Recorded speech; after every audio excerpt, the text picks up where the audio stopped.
Shalom Lekulam, sejam todos bem-vindos ao nosso Judaizando de hoje. E hoje eu gostaria de refletir um pouco com vocês, sobre o significado e conteúdo de 3 ditados populares que aqui no Nordeste, aqui em Caruaru, nós aprendemos por transmissão oral, dos antigos, de geração em geração. Acredito que provavelmente esses ditados eles circulam o Brasil inteiro, Mas aí eu vou falar pela minha realidade. O primeiro ditado diz assim: quem com porco anda, lavagem come. O segundo ditado diz assim: diz-me com quem andas e eu te direi quem és. E o terceiro ditado, ainda informa: quem é não quer ser só. Esses 3 ditados tem um espírito que os harmoniza, porque eles são maneiras diferentes de dizer mais ou menos a mesma coisa. Apenas o terceiro ditado é que teria assim uma ambiguidade, Então, quem é não quer ser só, pode se referir tanto a quem anda errado e não quer estar andando errado só, então aí alicia alguém para o erro, ou ao contrário, Quem está andando de maneira correta, ele quer reforçar essa sua maneira de viver, repartindo ela com outras pessoas, convencendo-os a agir da mesma maneira. Mas, de qualquer forma, uma vez sendo um ditado ambíguo, a parte negativa dele se relaciona muito bem com esses outros 2 ditados citados antes dele, E nas Escrituras Sagradas nós encontramos uma máxima que diz assim: as más conversações corrompem os bons costumes. Muito bem. E não dá para ter uma conversação se não tiver uma companhia, Como é uma conversação que vai corromper um costume e um bom costume, Então, consequentemente, trata-se de uma má companhia. Refletindo sobre isso, me dei conta de que no Sefer Bereshit, no final do capítulo 2, no livro de Gênesis, no final do capítulo 2 e no começo do capítulo 3, existe uma palavra que ela é utilizada, a mesma palavra é utilizada em 2 contextos diferentes, Vamos ver como isso se dá. Da seguinte maneira, Sefer Bereshit, Perek Shetaim, Pasuk Hamesh Esrei, livro de Gênesis, no capítulo 2, versículo 25, diz o seguinte: Vayer Shnei Marumim Hadam Veisto Veloi Teboshashu. E eram os 2, ou melhor, estavam os 2 nus, Adão e Eva, e não se envergonhavam. No versículo 1 do capítulo 3, Sefer Bereshit, Perek Gimel, Pasuk Echad, diz o seguinte: Hanahash Haya Arum Mikol Hayat Asadeh, Asher Asa Adonai Elohim. E aí continua o versículo, A tradução seria: e a serpente era o animal mais astuto de todos os animais do campo que Deus criara, ou que criara o Senhor Deus. Muito bem. O termo aqui que conecta esses 2 versículos, e apesar de ser a mesma palavra, está em contextos distintos, é Arum. No final do capítulo 2, Arum está dentro do contexto de nudez. No início do capítulo 3, Arum está aí no contexto de astúcia, malícia. E o que é que a Torá quer nos comunicar? A Torá quer nos comunicar que o malicioso, quando se aproxima de alguém, e a Nahash foi o primeiro malicioso a ter essa postura, o que ele busca? Ele busca encontrar a sua nudez, a sua fragilidade, a sua fraqueza. E o que é que ele quer com isso? Primeiro, beneficiar-se, A tradição nos ensina, os sábios nos ensinam, que a Nahash, ao contrário do imaginário comum, que tratasse de uma cobra que falava, na verdade, o aspecto da Nahash, um dia, talvez a gente trabalhe esse tema com mais profundidade, se detendo somente no aspecto físico da Nahash, Mas para agora, basta sabermos que a sua aparência, de acordo com a ótica dos sábios, era a de um homem, Então, a Nahash era um homem. E, aliás, o termo Nahash, que ficou como é traduzido por serpente ou por cobra, tem um outro sentido, né? É o sentido de sedutor, ok? E inclusive a Torá vai trabalhar esse termo Nahash ainda sob outro aspecto, né? Que seria lá quando surge José no Egito e a sua taça, ele mesmo fala, né, que ele adivinhava as coisas, e mais tarde você vai ter isso também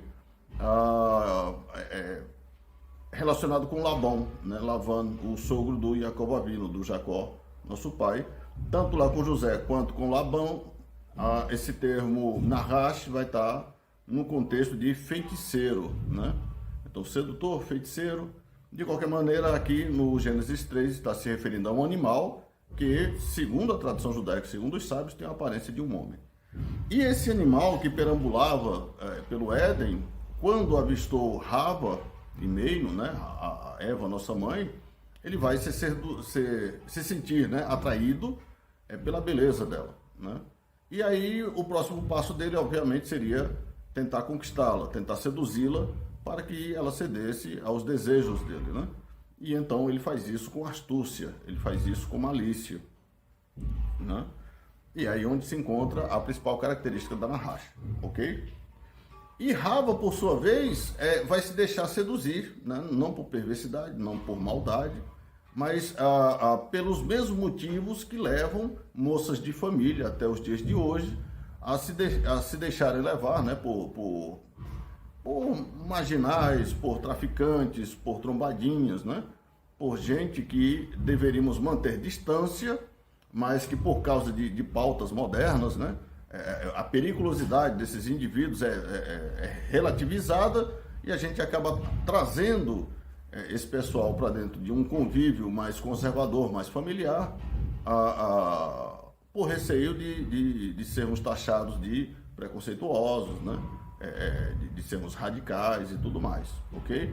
Então esse é mais ou menos o sentimento que está movendo ali Rava, que promove, o que motiva ela a se aproximar, né? Então ela não tem maldade no coração e dá ouvidos à serpente, que é o arquétipo daquele indivíduo que tem a aparência humana, né? Mas interiormente é só um animal, guiado pelos instintos, guiado pelos impulsos. Lhe falta a racionalidade para uma aspiração maior e quando se esforça intelectualmente é para corromper, né? É para enganar, é para macular.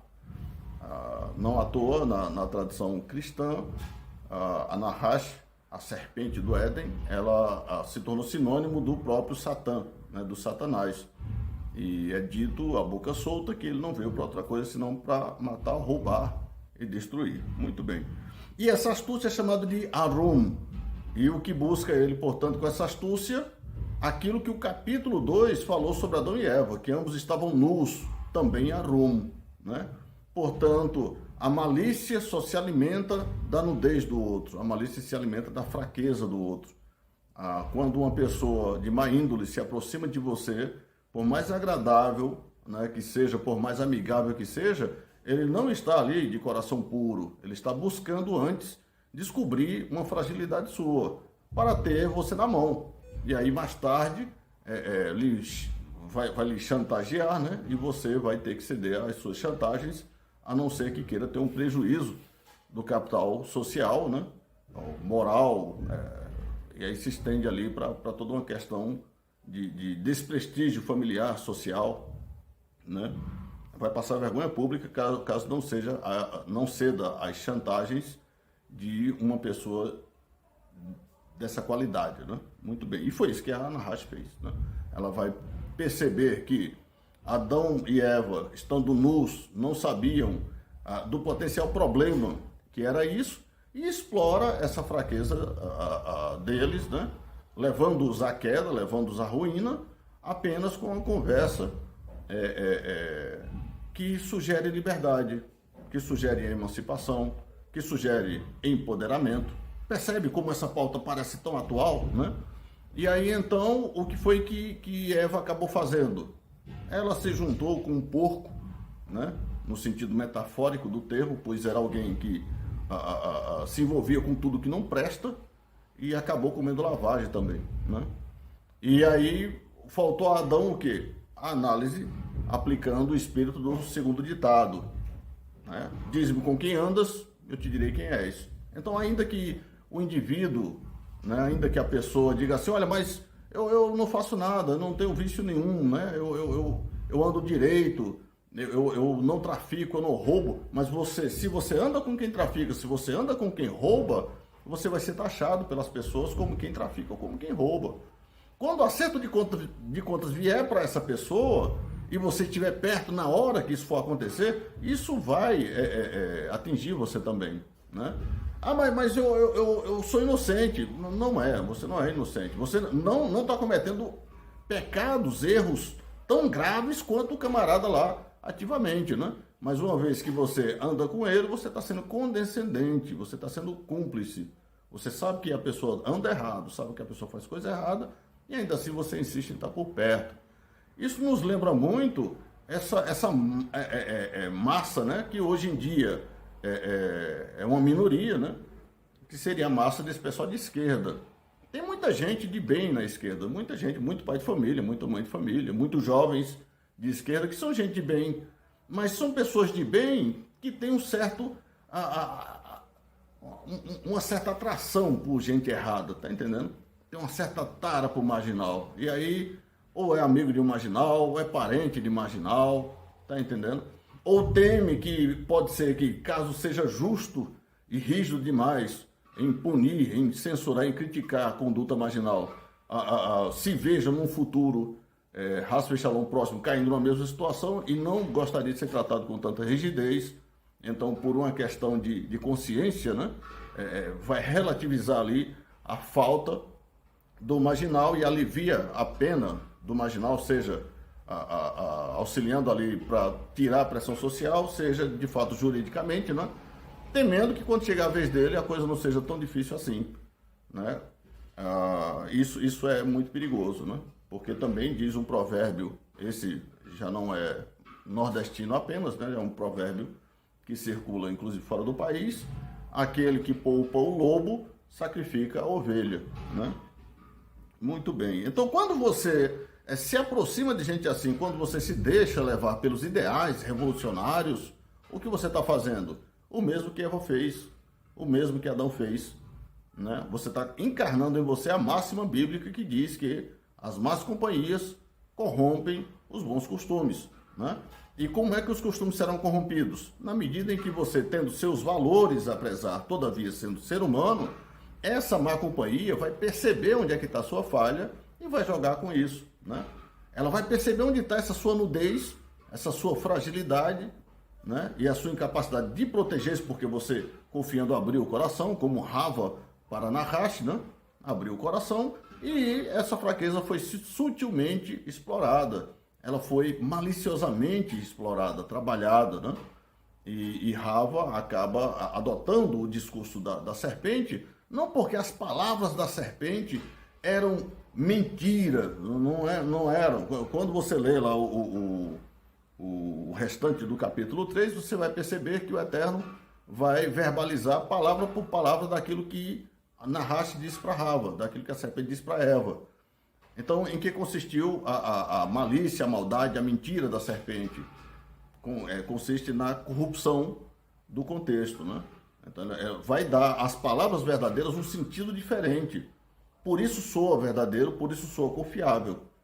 O mesmo se dá quando a esquerda começa com essas pautas, né? Ah, vamos salvar o planeta. Ah, vamos salvar as crianças carentes. Nós temos que dar direito às mulheres, nós temos que proteger as mulheres, vamos proteger os gays que são minorias. Então são pautas que comovem, são pautas que provocam você a rever realmente, falar, poxa vida, eu sou um monstro, né, cara? Então como é que eu faço para me redimir? E aí você entra em qualquer dessas lutas aí, né? Seja pela dívida histórica dos negros, seja pela dívida histórica que os brancos devem aos índios, né? E todo esse tipo de pauta que mexe com o sentimento das pessoas. E quando você transforma isso, ou ajuda, né, a transformar isso em lei, você acaba fazendo com que a justiça ela se corrompa, já que a justiça deve estar pautada na razão e não no sentimento, né?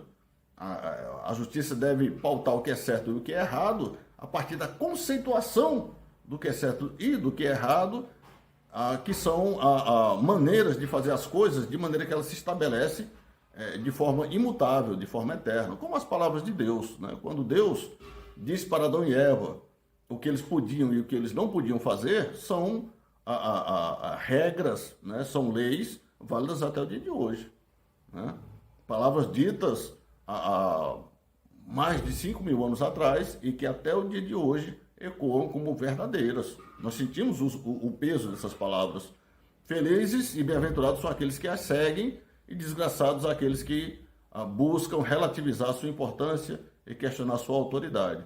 A natureza não se deixa enganar, Deus muito menos, né? Então toda essa suposta liberdade moderna, todo esse empoderamento feminino, nada mais é do que uma maneira moderna, né, de reverberar esse espírito antigo que corrompe a primeira mulher da humanidade, assim como tem corrompido as mulheres de nosso tempo, que desmoralizam, né, e tiram o homem do seu papel protagonista no mundo, como tem feito com os homens hoje em dia.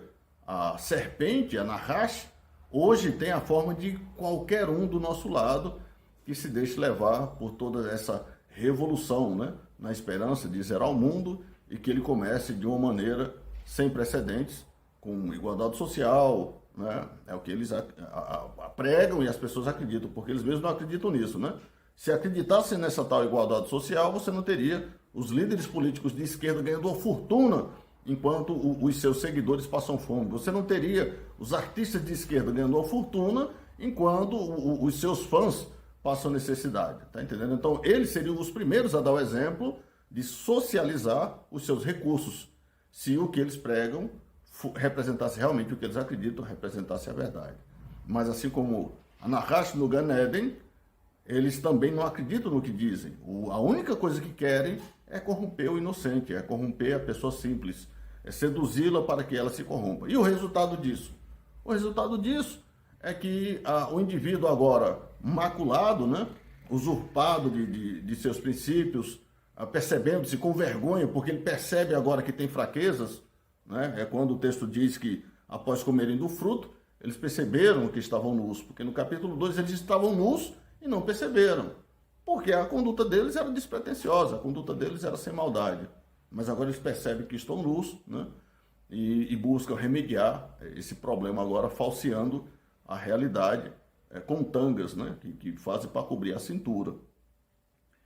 E acredito que a coisa tá bem clara aqui, né? Perceba que não importa a aparência da pauta discutida pela esquerda, no final das contas, tudo resume-se em libertinagem, em promiscuidade, né? Em sedução, em mentira, né? Em festejos sem contexto algum, porque por eles você não teria apenas o carnaval uma vez por ano, você teria carnaval todos os dias do ano, né? Já que transcender, crescer, se humanizar através da contemplação espiritual, através do cultivo das virtudes, tais coisas não fazem parte da meta de vida de um esquerdista, né? Quando ele parece culto, quando ele parece elevado, é apenas para poder corromper uma outra camada da sociedade. Ok? Perfeitamente. Então era isso que eu queria compartilhar com vocês. E há um outro trecho ainda na escritura que diz o seguinte: o coração do sábio inclina-se para a direita, né? Enquanto o coração do tolo inclina-se para a esquerda, né? É isso que é. Adão, portanto, estava inclinado à direita e, através de Rava, que acabou cedendo à sedução da serpente, ambos inclinaram-se para a esquerda e assim começa toda essa jornada penosa da raça humana sobre a face da Terra. O nosso papel, então, enquanto cidadão de bem, é justamente retificar isso, né? Resgatar o que há de bom em Adão e Eva, que resta em todos nós, reparar os erros deles, né? Redimi-los, resgatá-los e construir de volta o paraíso que perdemos. Perfeito, era isso que eu queria compartilhar e espero que tenha feito sentido para vocês. Shalom Lehitraot.